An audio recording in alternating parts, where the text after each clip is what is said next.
Hey everybody, Fishman here. Welcome to another video. I know the title of this is a pump-powered underground filter, and I'm definitely going to be building one in this video. But it's also more about a couple other different things. First off, I've been saying now for quite some time that I need to take this bio-wheel filter down, and I'm actually going to finally get to that. Mostly because I need the pump for this filter, and also because the platies in there are getting to the age now where they're starting to breed, and I need to get in there and cull out the ones I don't want to, the ones that are carrying traits that I don't really want to pass on to the next generation. And then I'm going to separate them out into another aquarium and, of course, gradually put them into client tanks. Now, I can't do that with that filter in there. It just takes up way too much space. And that is actually my biggest complaint about the filter. I mean, it works perfectly fine, but it doesn't really allow for a lot of tank space for other things, even just for fish to grow out. So that's going to get taken out. I'm going to use the pump for this, and I'm also going to turn that aquarium into a paludarium, a vivarium, whatever you want to call it. There's an awful lot of space above that tank, and I want to make use of it. So I'm going to have some sort of backing. I haven't decided exactly how I want to do that yet, but it goes up at least 2 feet there, so I want to have waterfalls and plants and all sorts of different stuff going on in that, and that is very difficult to do air powered, and that's the reason why this is going to be a pump powered system. So I can pump water up to the top of this and have it do what I want it to do, and hopefully have a nice water feature in this. So that brings me to the second part of the reason for doing this. First off, I want some input from you guys on what you'd like to see in that. There's going to be driftwood, obviously, and some sort of water splash effect, waterfall. I'm not sure yet. You guys can fill me in on the kinds of things you'd like to see. And actually, more to the point is, I want to go on and make one other large project. I think I have enough resources at the moment to do one more thing. I have mentioned in the past a couple of things that I would like to try, and I think one of them was an indoor pond, and I'd like to do that. But like I said, I only have, I think, probably enough time and stuff to do one. And the other one is I was going to build a river tank, and I'm not entirely sure I can do that one because I have to build a really large stand. But if you guys have an idea for what you would like to see as an additional large project, definitely let me know in the comments below, and I will see what I can do about that. So what I've done so far in this video is I've built the box, which is very straightforward. And as you saw, I'm making the bottom of this 2-piece, the plate that goes on the bottom of this. And if anyone remembers old underground filters, if the tank was like a 10 or a 15 gallon, it was fine. They just had a single plate.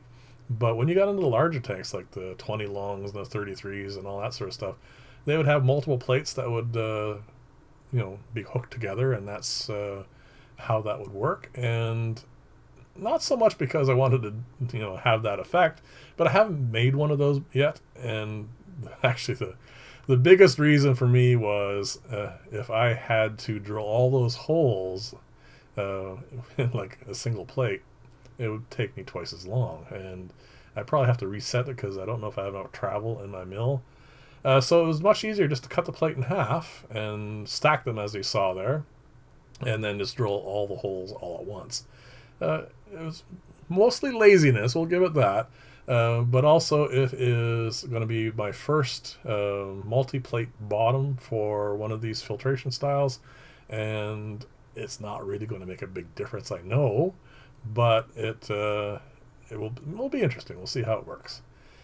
Now the other thing I'm doing here, you'll notice, is I'm building a much larger system for underneath the plate.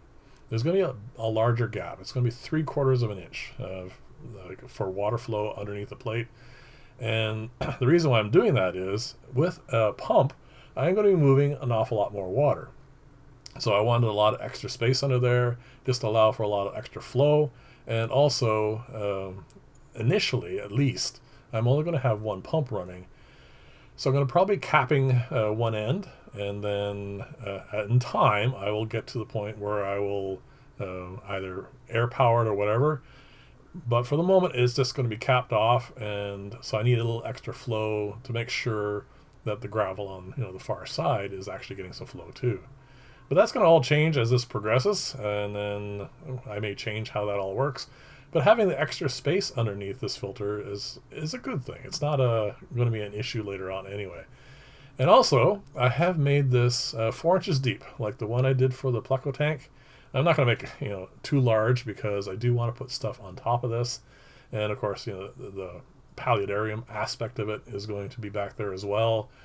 And I just wanted to have as much as possible. This is going to supply me with a great deal of extra filtration. And that's that way I don't have to ever worry about it. And the other thing I'm going to do here is right now I'm just sticking these pipes in friction fit. They will be glued in place, or welded I should say. Like I said, I don't want to ever have to get in here and try and fix anything. So this is going to be like a permanent setup. Even if the paludarium idea doesn't turn out the way I want it to, at least the underground filtration system will continue and do what it needs to do. So this is actually the pump that was running the bio wheel, and I took the intake off of it. And what I'm going to do now is I have cut down the input, like where it plugged into the pump, into the filter, put an elbow on it, and then I had a piece of Schedule 80 PVC, so that allowed me to just turn it down a little bit so it has a nice snug fit. So it'll just slide right down in here, and I can pull it out, and that is going to be the connection for the underground filter. It's not going to stick out like this. It's just, you'll see in a few minutes after I pull all this out, and we'll talk about it at that time. Also, you'll notice there is a matin filter in here. That is also coming out. I'm getting to the point where I don't really like large internal filtration systems in tanks. It's just my personal preference. I do still really like box filters, so I'm not sure that really meshes with what I just said, but anyway, the matin filters are fine. I haven't had any issues with this particular one. The other one I already took apart. Again, it's just a lot of space taken out of an aquarium for no real extra benefit. So that's pretty much my reason for taking them apart. It's okay. I mean, they're fine. And as you can see, this filter is just so easy to clean and work with. It actually I have no issues with it whatsoever, except for the fact that it is taking up an awful lot of space in the tank. That's it. And it's very difficult to work around. But other than that, it's fine. It does its job. With the wheels in this particular configuration, with the water wheel and on the top and the drum on the bottom, it hasn't had any issues whatsoever. It's working perfectly fine. I did notice when I took the rods out, those black rods are made of Delrin, which is quite a dense plastic. I did notice a little bit of wear on them, but it has been running for quite some time, so those Delrin rods will actually get a lot of use now. Or, well, I'll cut them down and make projects out of them. So fortunately, all of this is just friction fit. I didn't weld any of it, which means I'm going to be able to reuse most of this in future projects, which is really nice. Even the stuff that's welded together, like that stand right there, I'm going to be able to cut that down and at least make small planter boxes out of it or something along those lines. I'm trying to have as little wastage as possible. It just makes more sense. Now, the bio wheels, actually the drum is all friction fit, so all that will be able to come apart, and of course I can retool it to some other use. The water wheel version, a lot of that is welded on, so I'm not entirely sure what will be reusable on that, but I'll try and find projects for this sort of stuff as time goes on. So anyway, the rest of this is going to be done off camera. I'm just going to pull it all apart, get all the plants out of there, and then I'm going to hook up the underground filter. So this is where the water is going to shoot up. Obviously it's going to go to some sort of delivery system for the upper part of it. I just wanted to show you the amount of water that's going to come out of it. And for the moment, I'm just going to put a sponge over it to keep it from splashing everywhere. And you can tell by the murkiness of the water there how much material was trapped underneath things. But it doesn't take too long. I netted out a bunch of the plant particles. And then I did a water change, and as you can see, I put in a box filter. Box filters are great for just getting rid of that little bit of stuff floating around the water that you don't want. And as you can see, the tank is nice and clean now, and I can get in here and pull out the baby fish that I don't want to breed. There's some nice males in here I want to keep, and some females that are great. The rest will be doled out to clients as time goes on. So if you guys have ideas and you want to suggest other projects, or if you want to suggest how you want to see this go forward, definitely leave comments below. Let me know what you think, and I will try and incorporate some or whatever part of it I can into this project. It's going to be completely enclosed, so it's going to be a box that's going to uncover the whole 2x2 footprint for this. And I go as high as I can.